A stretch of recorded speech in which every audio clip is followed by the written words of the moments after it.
On the Amazons today, we shall be looking at the importance of that document called the will.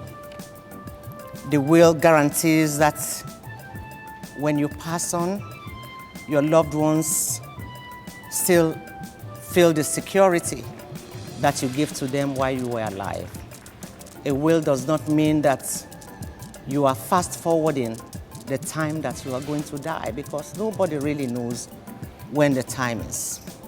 You've said it now, superstition and the fact that everybody thinks, oh, you're going to live to a ripe old age. The truth of the matter is, even that gate out there is not necessarily guaranteed. Guilty as charged. Or you think it's too young. You are too young for you to be thinking that I'm way. local. Somehow in the back of my mind, I thought it was something that men do.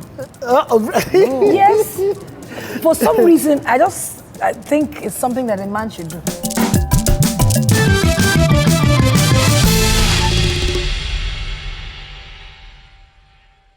Writing a will, especially in the Igbo land where I come from, is very necessary because it takes care of problems that would have come when the breadwinner, dies. If you have put a will in place, it tells who and who gets what you left behind.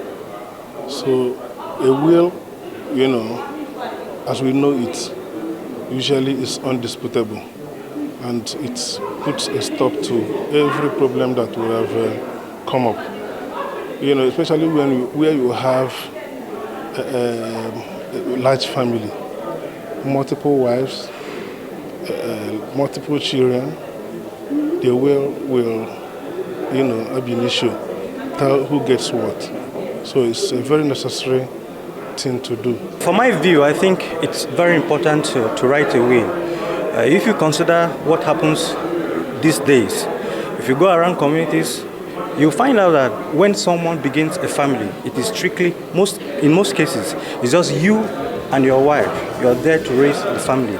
But peradventure something happens, and then some persons in the guise of tradition comes to take off all you've labored for, leaving your offspring to the detriment, leaving your offspring, without nothing and nobody to fend for. A situation where a man dies, leaving no will, leaving his children at the mercy of his family.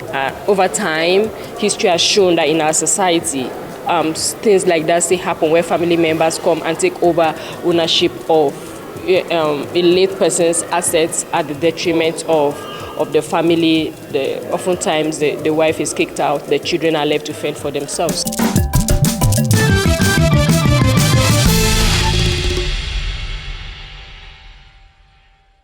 Ladies and gentlemen, please welcome the Amazons.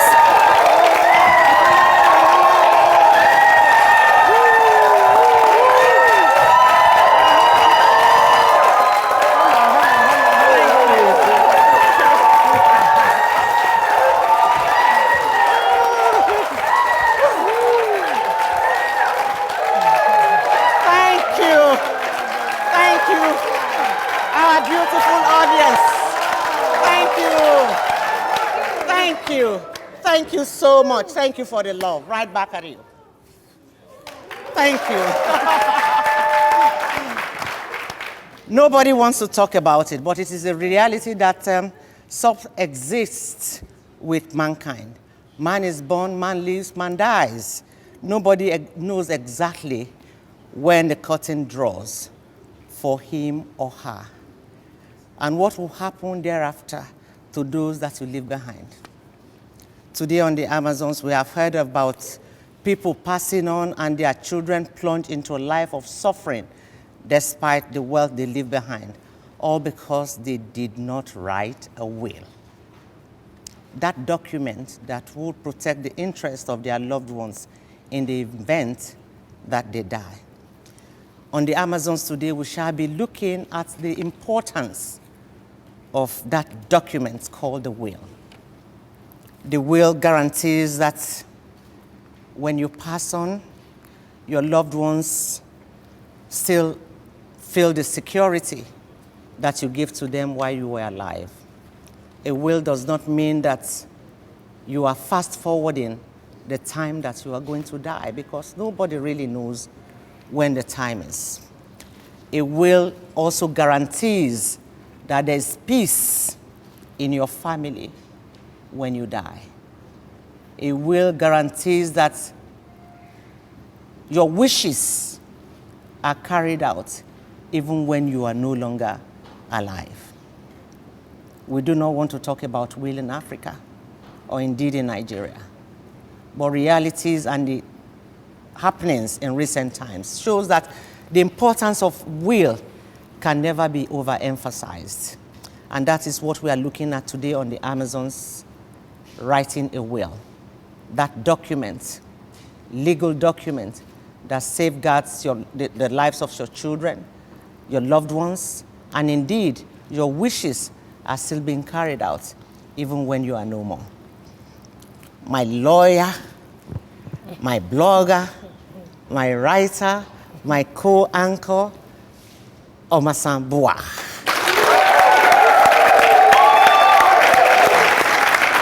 And of course, the voiceover artist and a businesswoman, an astute one for that matter, Silo Bankole. Very delightful. And of course, my co-anchors in the studio. I'll start with you, Omasan. Yeah. You are a lawyer first and foremost. Perhaps I should. Why are people detached from writing a will, even when they know the importance of that document? Guilty as charged. You too? Well, it's neither here nor there. It's an incomplete document as we speak. But after this show, I will make sure that I go and rectify that.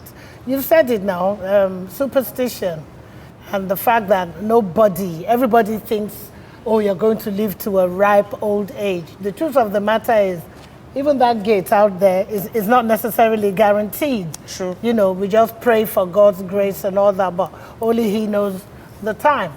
But we find that more and more, especially in Nigeria, where you have road accidents, almost zero health care, you know, things happen. We're talking about crime, domestic violence, and all that. You know, we say, God forbid, we pray all the prayers, but our average lifespan, 70 is not, I think it's 51. Yeah, in Nigeria, in it diminishes all the time. Yeah. It decreases. You see, it is the wish and the wish and the will for everyone to live to the ripe old age. It is the right time to to die and go to your maker. But we also pray for the fullness of years for every one of us. You never know when you go. You know, young people die, old people die, people that are not so young die. Silo, have you written a will? Do you have a will yet? Guilty as charged. Or you think it's too young? You are too young for you to be thinking that I'm way. Local. Somehow in the back of my mind, I thought it was something that men do. Yes. For some reason, I think it's something that a man should do. Okay. You understand? But Omasa made it clear, because I do have property, which I'd like to be given to certain people. Yes. So yes, it's also a new one for me. I never thought about it, writing a will. It is not only for men. Yes. Women too, as long as you have, tangible, whatever it is that you have, you want to bequeath it to, your loved ones. You want to bequeath it to family members. The other day I had, the great musician David Bowie that died. Yes. Left something for even the nanny and his PA. Yes. I mean, it is not sacrosanct that it has to be your wife and your children or the husband and children alone. You can also be thinking of family members that have been kind to you, you love so much, that you want to give things to. But if you do not have a will, it only remains a wish. Yes. And you die with that wish. So now that we know what the importance of a will is, how many people, you cannot procrastinate because you don't know tomorrow. You don't know tomorrow. You don't know tomorrow. So about what age do you think one should start thinking of writing a will? Because the young people in our crowd now, they're looking at us and wondering, when I get to that age, You know, but what age do No, you think? they are here now. They have, I mean, they come from families. They have Exactly. fathers. They have mothers. I mean, after today, they will have to go back home and When say, they start acquiring Daddy, have you personal written a property. will? Have you? It's not asking. a bad question not to a ask. curse. It's not a curse. know. No, but It's some just- religions would see it as a life. curse. Can you imagine me now? If I came from a certain part of this country and I just start disturbing my husband, Oga writes will, Oga writes will. No, but it's not Uh-huh. because So what's of- wrong with Eh, all what asking you of think? that to write a But will? most times he would probably think that I'm asking because he'd be like, this woman wants to, either she wants to kill me or take care of herself first. She wants to know what is in it for her.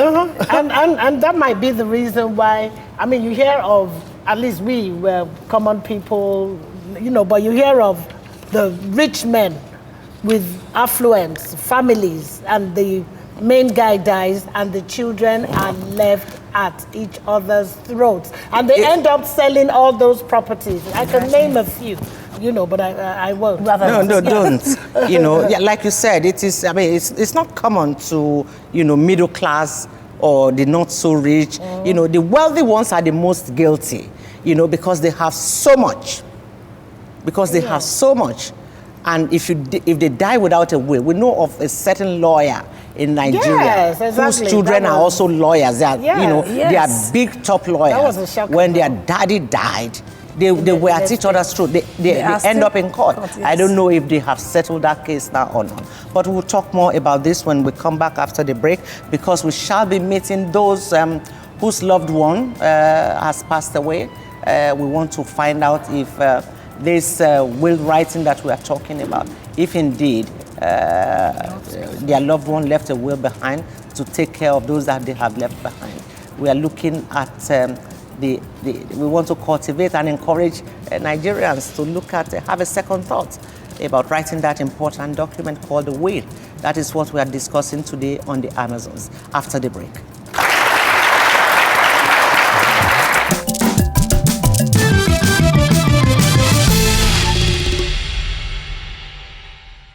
No, I don't take it for granted, you know. It was when I was talking to her in the studio, and I asked her how old was her husband when he passed on, and he said 14. I said, wow, now I have to write a will now. They might not practically chase you out, but from every body language, because I experienced it, the body language is that we know you've got the money. So whatever that has to do with the burial, whatever that has to do with the fending for the children, you do it, It's because your that's exactly responsibility. where I am.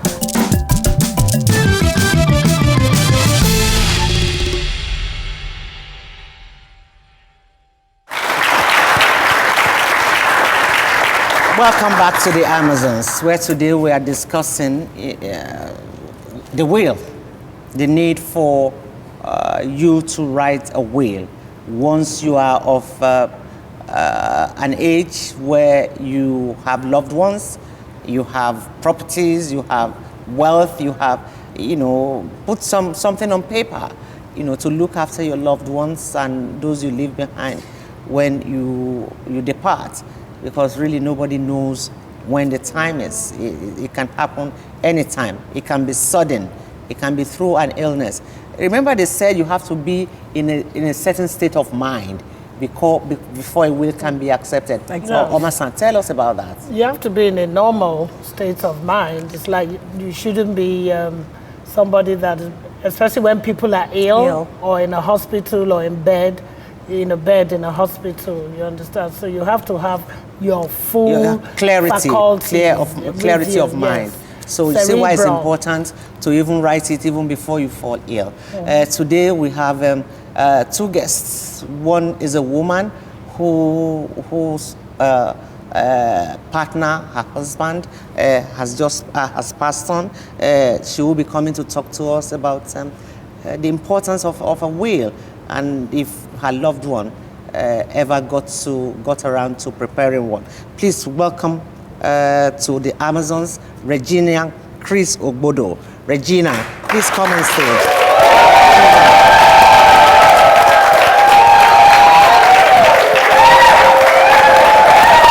Hello, Regina.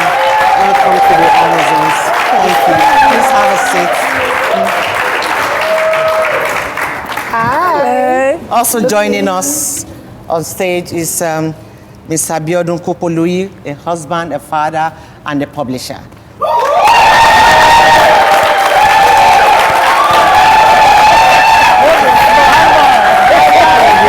How are you?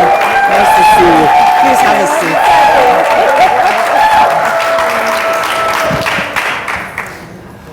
Perhaps you heard us backstage.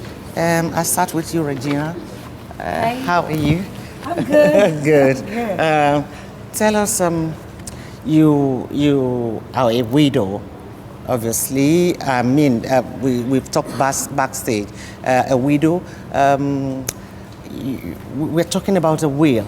That document, we know how important it is for people to write a will to take care of loved ones when they depart. But yet people shy away from it. Did your husband ever get to write a will? First of all, Bele. Thank you so much. But, you know, let me answer it in a two-pronged way. And that's, my husband decided to write a will, not willingly. And it was a discussion just 2 years ago. And by the way, he died, it's going to be 1 year next month. Oh, is that recent? Yes, very recent. So it wasn't a planned thing that he wrote the will. I think we were discussing 3 years ago, and then he just told me, he said, Gina, I just remember, I started walking, he said, oh, you're not even my next of kin. And this is the marriage that had been there for 12 years. And it was just a discussion, it had nothing to do. I think we were watching television and then something that had to do with it. And then I was like, oh, because me too didn't see it or deem it right for him to advise, because of course in this climate, when you say that, it could be misinterpreted. Yeah. That's true. You know? So, and I left it. It shocked me, but then I couldn't tell him, why don't you go do it? Okay. But I think it took a cue and just realized that he had to do something. And that 3 years ago, I think 2 days after, he came and dropped something on my lap and said, that is it. You're now my next of kin. Now, it wasn't completely a will, but there was this formality they had to go through, removed his brother's name, because it was his brother, and then replaced with mine in case anything happened. But he didn't sit down to write in black and white, if should I die, this goes to, so he never did. But I knew I had some form of rights to the fact that if anything happened, and that's what actually helped me when he died. Okay, so he made you a next of kin without writing a will? No, not necessarily. Do you think that had he written a will, that things would have been different in terms of bequeathing to you in clear terms? This is my wish for my wife to have X, Y, and Z, and I believe you have children or a child. Yeah, we have You have children. children, and for this and that to go to my children. But as next of kin, it's not stated in clear terms what goes to you, what goes to the children, and what goes to anybody else that you would have wanted to leave something for. That's true, exactly, that was what. But what helped me is that his establishment where he worked took the word next of kin, or the phrase, seriously. Yes. And so they couldn't deal with anybody outside me. That was what helped me. Because some establishments might want to say, okay, he didn't write it technically. Exactly. Let me use the word technically. So it could have been interpreted. But the establishment, his former office, took it seriously by saying, okay, if he said next of kin, yes, his brothers followed me all through some of the things that we went through, but it was clear, they made it clear, look, our interpretation of next of kin means the wife. Okay, Regina, sorry. I wanted to ask her, if you had issues with the family. That was what I was doing. Yes. Well, that was the good thing throughout my lifetime of the marriage, of when he was alive. We never had issues, but some friction. As soon as but when he passed on, first of all, how old was he? Because people might think, oh, no, he was quite an young. old man He was quite young. He was 48. So if that buttresses the fact. You know, we opened and said, look, anybody can die anytime. It doesn't mean that because you are older, so you are going to go before me. I mean, I lost a child. I'm still here. Do you understand? But the point is that it has to be done. Yeah. It has to be done. We can't run away from it. We cannot run away from writing away. Biodun is here. Mr. Kopolui, you've been listening to everything. And people think that it's only the man that should write a will. We are coming to that. But you are a young man. I mean, nobody prays for anybody to die. Young. You know, die young for that matter. Do you have a will? No, I don't, to be candid, it was when I was talking to her in the studio, and I asked her how old was her husband when he passed on, and he said 14. I said, wow, now I have to write a will now. Okay. It just dawned on me, I just have to do that. I think in this climb, it suggests something quite derogatory, and then of course maybe bad wish. When you say you want to write your will, it's like you think you want to die now, or you're about to die. But from the discussion I had with Gina, it's not about that. I think it's about the fact that how do you want your family, people who are after you, to live, your children, what becomes of them? Especially when you pass on interstate, and that often happens there. A lot of people die More interstate, and as a result, we get to see their family in the bad shape.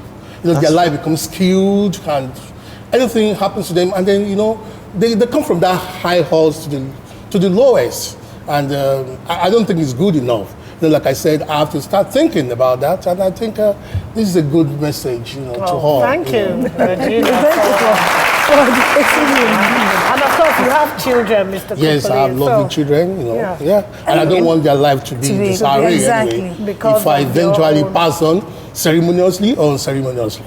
We pray you pass on Ceremoniously. There's this case, there's this thing that usually happens. Why do you think that, I'm talking to you, Mr. Kopolui. Okay. Why do you think that people, family members usually come and try to wrestle the widow out of, property that he rightfully has? Well, you see, I think that happens oftentimes in Africa, because in Africa, you don't belong to yourself alone. You are a man of the people. We don't practice the nuclear family system in Nigeria or in Africa. So you see, a lot of people, before they even give their wives 10 kobo, they have given their family members 20, 30, because of this extended family structure that we have. So, and the question they want to ask is what becomes of their lives, when the breadwinner has passed on. So it is I think it's something that borders on the relationship we have before maybe the deceased passed on. So, and to me, I don't think it's good enough. Exactly. I don't pray for such. Any of my sibling, passes on, and then of course I want to go and ask the wife, this one belongs to me. To me, chase them out. Sometimes horrible. it becomes so extreme, they actually chase them away. That's not human enough. I wouldn't subscribe to that I think for any reason. I'd like to add here, sometimes it's not even, they might not practically chase you out, but from every body language, because I experienced it, the body language is that we know you've got the money. So whatever that has to do with the burial, whatever that has to do with the funding for the children, you do it. Because that's exactly where I am. We never had issues. We never really, but they just told me indirectly that, look, Gina, it's your business. You're on your own. We know you have it. And now, sometimes the definition of you've got it, they don't even know. Exactly. Whether what was left was so much or so less. But they leave you with the load and then sit at the back waiting for when the children have come of age, and then they'll tell you they claim them. They are our children. Because that's exactly what I'm going through. I did the burial myself. I took care of everything myself, Can you imagine, just imagine, play this scenario. This woman who just lost her husband, she's grieving. Yeah. Her state of mind is in grief. She's just lost a loved one. Somebody she spent her life with for 12 years. And then you've given her this additional responsibility to carry on taking care of the burial, taking care of the children in that state. And I don't think that is fair. You see, this is why we are preaching, you know, what we are preaching. Now, look, whatever it is, it doesn't have to be so much. It doesn't have to be so little. But whatever it is, make sure it is spelled out in, you know, black and white, where there will be no ambiguity. But what do you think could have happened in a situation whereby Gina got it all?